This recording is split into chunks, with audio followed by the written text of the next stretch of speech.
Hello, Lisa. Hi. Nice to have you on NewsBTC.com, and thanks for pointing us here to speak with you. Thank you for having me.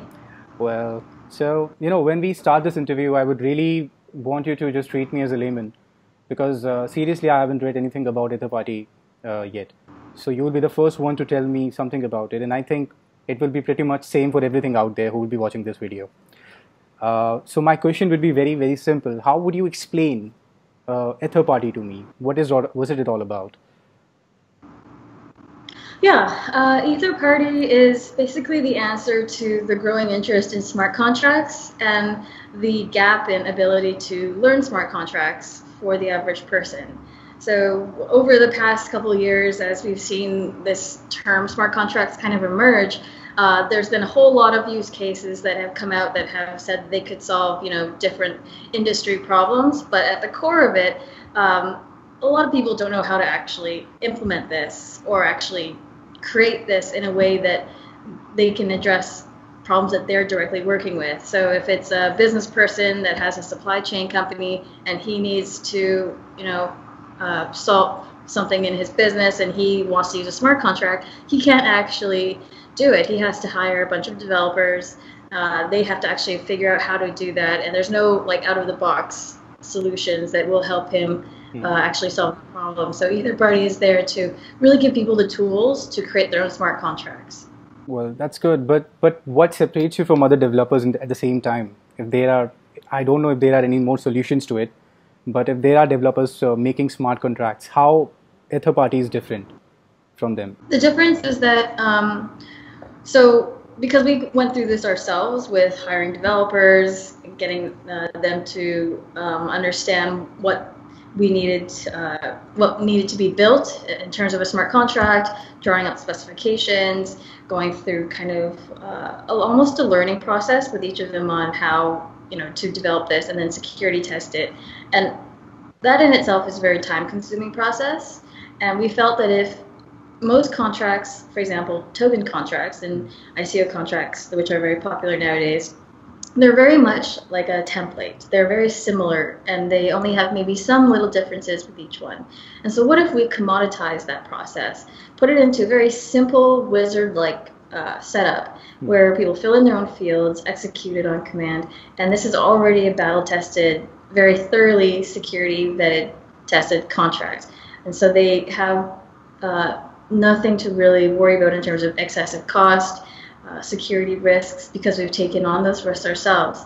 And that's really the main difference of how between hiring your own developers versus using an either party. Well, I'm glad you mentioned the security aspect in particular, because Ethereum smart contracts lately have not been, that much famous when it comes to security, especially after the recent hacks we have Parity, which lost around 32 million because of the security loophole. Then before that, there was CoinDash. Again, there was a security loophole in the Solidity smart contract itself. So my question would be that if you are helping these people, these non-techies, with creating the smart contracts, how can you also make sure that the smart contract is secure at the same time? And should there be a hack, if there is a hack, if there is some security loophole, how would you tackle that in real time?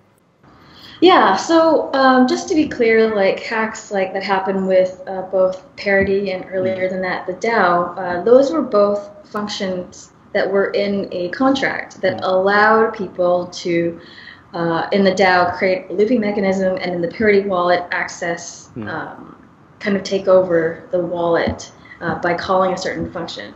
And in consequence, like there's a lot to be learned with smart contracts still. There's a lot of function calls, a lot of, I guess, features in Solidity that have yet to be really thoroughly understood. And for that reason, there are still a lot of mistakes. Ethereum itself is still in beta. And for that reason, we're going to still see some security risks. And we have to be very diligent about how we put forward any public smart contracts, which is why any smart contracts that we do, we have to get security tested by a third party. We want to make sure that we stand by our work and make sure that people can trust the smart contracts we put out there. but it still never guarantees that there will be complete, good security mechanism for, just helping these people out, because non-techies, of course, would not understand it in that manner. So they need some assurance about this thing. For sure, and we can provide the smart contracts themselves, and we can also show who has independently audited and security tested them. We could have recurring tests on all of these contracts on a weekly basis. But just like any kind of service with like email or even Facebook, you're trusting a company to hold your passwords in a secure manner to keep your information safe. And because our model is very much a hybrid between bringing the decentralized components into a more centralized interaction with users, there is a level of trust that is required, and some things we will have to be very vigilant about how we go about doing. And at the least, what we can do is provide users with their own keys so that they have and only have access to their own accounts. And what we provide them, we have to demonstrate that we've done our due diligence in making sure it's secure. A crowd sale of yours coming up, in the coming time. So again, my question would be about the very much same thing about your crowd sale ICO, that how people can be benefited by investing in, how those tokens. I really don't know the name of those tokens. You have to let me know. But how are they running this economy, this inside economy you have developed inside the EtherParty platform?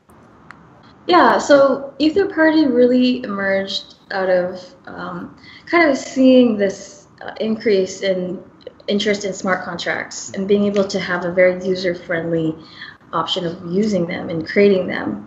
And when we were working with, when Bambex, which is the company I started in 2013, had a lot of remote workers, it was really the idea of being able to pay these remote workers through a smart contract, and it like autonomously if they had done work. So if you are developing something and you're pushing it to GitHub, and then your contract says that you have to have a number of line commits and they have to be fully merged into like the master branch, and only at that point will you then be compensated for that work. It's kind of a removing trust from the person, the employer, and putting that into more of the blockchain where the employer has to put up funds into like an escrow type contract, where the smart contract is now the holder of these funds, and each party has to operate according to the rules that they've both agreed to at the outset of the contract. And so that was kind of the vision behind EtherParty. And over time, we've been able to test different ways of making smart contracts easy to use. We have had different types of prototypes. We've grown the team, thankfully, in the last year to now about 15 people, only in Vancouver, and most of them are developers. And we've been able to now partner with Rootstock so that we can have smart contracts on either Bitcoin or Ethereum. And so the thing that powers all of this is really the fuel token, which allows people to access the smart contract library, the monitoring tools, the security tools, and also decide what chain they want to launch on. And this then removes the need for them to manage different currencies. Also, it removes the need to manage different blockchains and different nodes, and use all this through one interface. So, you mentioned the fuel token. Is it specifically created to function the EtherParty economy, or can we also use it outside its domain? EtherParty's fuel token is its in-app currency, so it's used purely to power the functions and the features within the application itself. Okay. I think your earlier question was like, what's driving the demand for this token?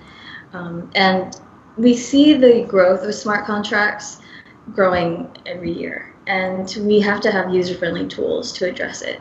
And if we're going to be working with companies that want to use smart contracts in an enterprise level situation to address various business problems, then they will need to purchase fuel. And that's how we're driving the economy of both the application token and the app itself.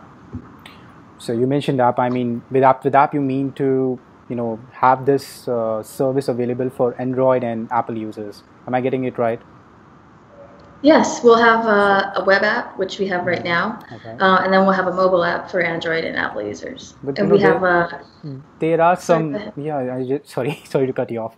But there are some things, about these Apple regulations particularly. We have seen that how they have banned a certain apps, from functioning because they had a cryptocurrency in it. Dash, for example. I really forgot the name of that app, but they had specifically banned Dash just because they used a token that was not regulated by any government. How do you answer that? And how do you Yeah, actually cope with that?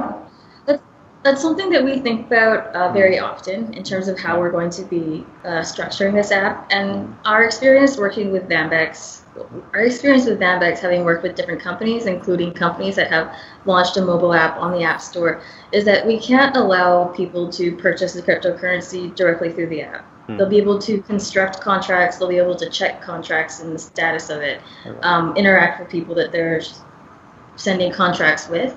But in terms of being able to purchase cryptocurrencies, that will be the restriction. Well, that is a very smart plan, by the way. I went to bypass Apple, of course. That's a really smart thing, I would say. Unfortunately, we can't bypass Apple unless we buy everything through the Apple Store, right? Yeah, So, of course. And of course, I've heard about so many blockchain companies trying to bypass Apple just by creating a separate marketplace for people like you and me, in which cryptocurrencies can be a very safe word to say.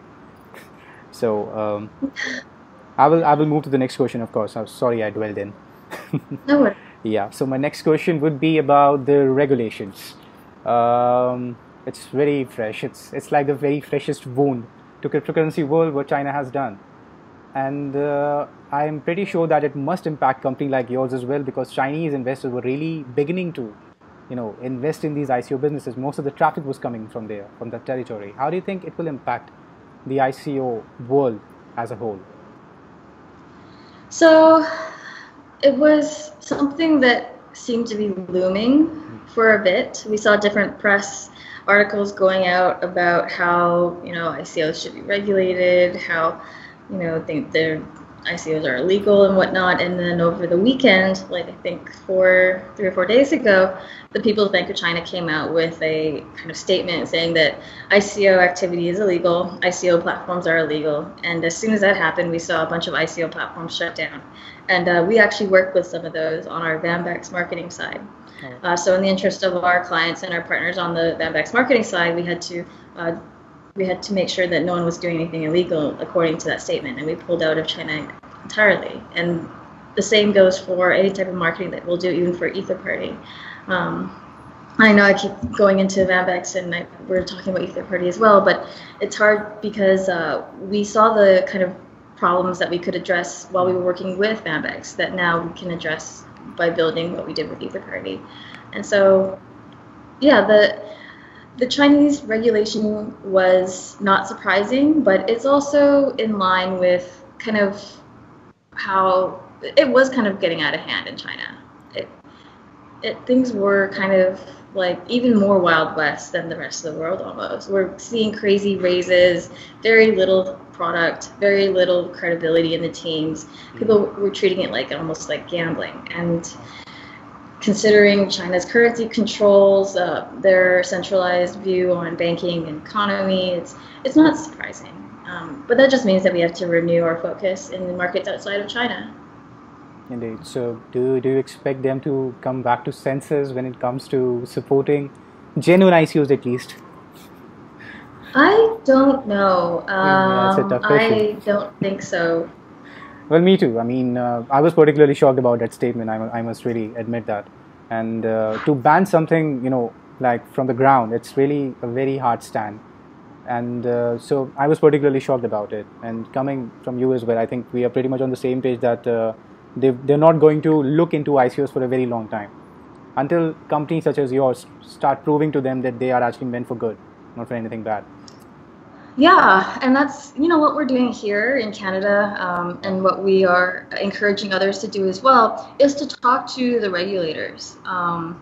Jurisdictions like Gibraltar are very open in terms of the regulators talking to the projects. And that's very similar to here in Canada. We've seen another ICO get regulatory approval, and we're also in discussions with them locally, and that's something that I think needs to happen to demonstrate that we're not just wild gunmen in the Wild West looking to make a quick dollar and to deceive people. We're very much about having openness and talking about what we're trying to do, talking about the technology. These are not just things that are a quick scheme. It's very much about we stand behind the technology, and we want to make sure that we're compliant.